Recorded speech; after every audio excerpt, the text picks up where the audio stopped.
चोला माटी के हे राम, एकर का भरोसा चोला माटी के हे राम, चोला माटी के हे राम, एकर का भरोसा चोला माटी के हे राम। मध्य प्रदेश रही से आज से अच्छा रही से छत्तीसगढ़ राज्य बने सब छत्तीसगढ़ कलाकार की भी इज्जत रही बहुत, कलाकार की भी इज्जत रही बहुत। अपमान नहीं करत हूँ कोई पद के ना। मान लो मुख्यमंत्री आ गए, आपका प्रोग्राम चल रहे थे, काबर रोका थे? और रोका थे तो आप दोबारा उतर गए मंच से, प्रणाम कर डरे। चाहे कोई चंदन दास हो, चढ़ो मत, आपका भी स्वाभिमान है। आज तीजन बाईबर में कतका गए हूँ, वहाँ दुर्ग कलेक्ट्रेट गए हूँ, वहाँ जाके बोल रहे पद्मश्री पद्म भूषण डिलीट आगे नहीं लगा दिया तो मोर रमा जोशी नाम नहीं है, तो मोर रमा जोशी नाम नहीं है, तो मोर रमा जोशी नाम नहीं है। कतका जन ऐसे जन एप्लीकेशन दे के मर गए? इनमें 4-5 तो मोर आगू मरे, एक जन फांसी मर गए।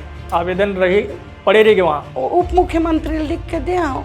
छत्तीसगढ़िया कलाकार मन संग न्याय नहीं हुई, बिल्कुल नहीं होती। अब तो नहीं हुआ थे, 5 साल हो गए। वहाँ एक अधिकारी बैठे, बोला कोई मंत्री बुला दे, मोल जेल कर दे। मैं सही बोला था भाई, मोल जेल कर दे। अगर मोर जायल से भला हुआ थे छत्तीसगढ़िया सबले बढ़िया। अरे दादा ते मंत्री हस मिनिस्टर है सब, तो टेका बन्नी बढ़िया कर देवा था आदेश, टेका बन्नी बढ़िया कर देवा था आदेश। वो मुख्यमंत्री इतने नहीं करे। अब कौन जनी है मुख्यमंत्री कर ही कि नहीं, कौन जनी नहीं जाना, सब जाना थे, कोनो नहीं करा। छत्तीसगढ़ में पढ़ाई लिखाई करो, शुरू करवाओ। मैं हाथ जोड़ के यहाँ के मंत्री मन ला कहत हूँ, ये दायित्व आपे मन के। आपला राज्य अलंकरण के लायक नहीं समझे नहीं, आपला राज्य अलंकरण के लायक नहीं समझे नहीं।